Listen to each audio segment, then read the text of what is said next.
बिहार पंचायत चुनाव की चुनौतियां कम होने का नाम नहीं ले रही है।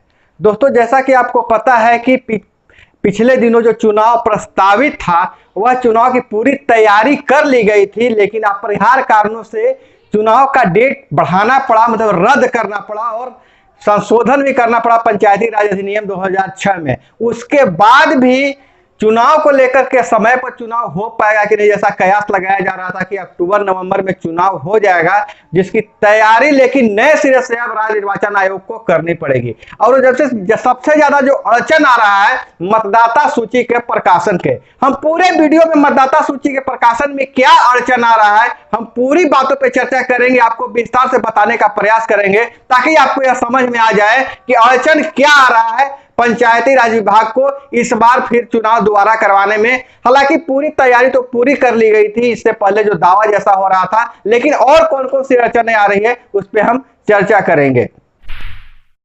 नमस्कार, मैं हूं अभय कुमार, आप देख रहे हैं ठोक तंत्र। दोस्तों, जैसा कि पता है कि राज्य निर्वाचन आयोग ने इस बार चुनाव करवाने में असमर्थता जाहिर कर दी, या यूं कहिए कि विभिन्न कारणों से पहले ईवीएम पर मामला अटका, उसके बाद फिर कोरोना का, उसके बाद मानसून के चलते चुनाव को आगे बढ़ा दिया गया है, रद्द कर दिया गया है। 2000 पंचायती राज नियम 2006 में ऐसी कोई व्यवस्था नहीं थी कि कार्यकाल समाप्त हो जाने के बाद पंचायतों का कार्यभार किनको दिया जाएगा।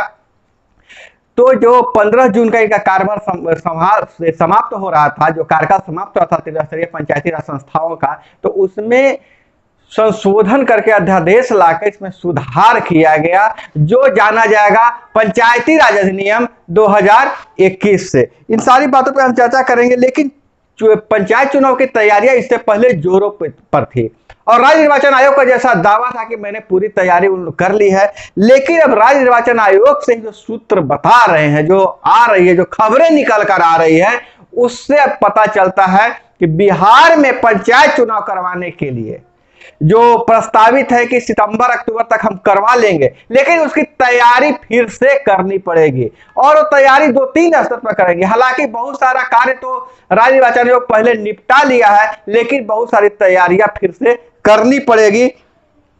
सबसे बड़ी समस्या आएगी मतदाता सूची को प्रकाशन को लेकर। जैसा कि आपको पता है कि मतदाता सूची का प्रकाशन पिछले बार हो चुका था, लेकिन भारत निर्वाचन आयोग के नियमानुसार यह जब चुनाव होगा सितंबर तक, तो यह मतदाता सूची कोई काम का नहीं रहेगा। यह मतदाता सूची का जो है से निष्क्रिय हो जाएगा, यह कोई काम का नहीं रहेगा। तो फिर मतदाता सूची को फिर से प्रकाशन करना पड़ेगा। लेकिन आपको हम बता दें कि भारत निर्वाचन आयोग अक्टूबर के महीने में मतदाता सूची का फिर से प्रकाशन करेगी।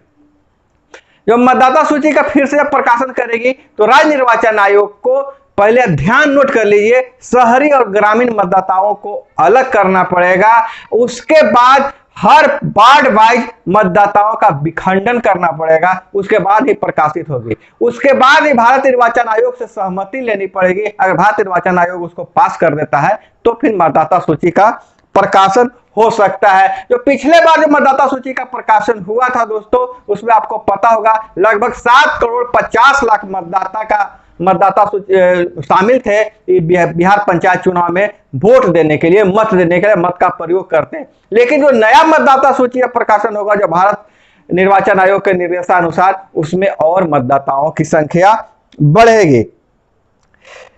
चुनाव आयोग के अनुसार वर्तमान मतदाता सूची उस समय तक, सितंबर तक अनुपयोगी हो जाएगी।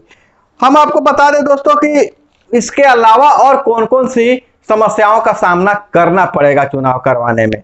तो एक सबसे बड़ी समस्या जो पिछले बार अटका था कि हालांकि तो ईवीएम से चुनाव करवाने की मंजूरी मिल गई थी, M21 ईवीएम से चुनाव करवाने की मंजूरी मिल गई है, लेकिन ईवीएम की समस्या फिर भी आ सकती है। उतना संख्या में ईवीएम जुटाना पड़ेगा, क्योंकि 31 जुलाई के बाद ईवीएम दूसरे राज्यों को लौटा देना है। उसके बाद हर बूथ पर 6 ईवीएम की जरूरत होगी, जिसमें 6 बैलेट यूनिट और 6 कंट्रोल यूनिट जरूरत होगी फिर उसको एक बूथ से दूसरे बूथ तक ले जाना, भंडारण प्रखंडों में, ये सब सारी समस्या आएगी जिसकी तैयारी फिर से करनी पड़ेगी, फिर से यह तैयारी करना पड़ेगा। ऐसे में अभी राज्य निर्वाचन आयोग को बहुत ज्यादा कसरत करना पड़ेगा। दोस्तों आपको हम बता दें कि पंचायती राज अधिनियम 2006 में किसी प्रकार का जो चुनाव कार्यकाल समाप्त होने के बाद कोई व्यवस्था नहीं थी, तो ये पंचायती राज अधिनियम 2000 में सुधार करके नया अध्यादेश जोड़ा गया है 5, जो 14 धारा 14 के 1 में जो कोई व्यवस्था नहीं था कि चुनाव के बाद अगर कार्यकाल समाप्त हो जाता है, चुनाव नहीं हो पाता है, तो पंचायत का कार्यभार किसको दिया जाए, तो उसमें जो सुधार लाया गया है। अब यह जो पंचायती राज अधिनियम जो है जो 2021 के नाम से जाना जाएगा, इसमें ये 5 में अध्याय 5 जोड़ा गया है। तो दोस्तों यह थी ताजा अपडेट की चुनाव के सामने जो दुश्वारियां आ रही है, जो समस्याएं आ रही है, लेकिन हम ऐसा उम्मीद करते हैं कि आधे से ज्यादा तैयारी, आधे क्या पूरी तैयारी तो राज्य निर्वाचन आयोग पंचायती राज विभाग कर लिया है, और हम समझते हैं कि मतदाता सूची का विखंडन का भी ही फंसने वाला है। तो ऐसी स्थिति में भारत निर्वाचन आयोग पे प्रेशर बनना चाहिए, ऐसा दबाव आना चाहिए कि अक्टूबर में वो जब शुरू करना चाहिए, वो अगस्त में वो जब कार्यभार शुरू करे तो अपने 1 महीने में वह प्रकाशन कर देवे, ताकि जब राज्य निर्वाचन आयोग मतदाता सूची का प्रकाशन करे उसके बाद आपत्ति का भी समय देना पड़ेगा। आपत्ति की मतदाता सूची में किसी को आपत्ति है तो आपत्ति लेना है, उसके बाद फिर मतदाता सूची को फाइनल प्रकाशन किया जाएगा। तो दोस्तों जो सूत्रों से खबर निकल के आई वह सामने यही है।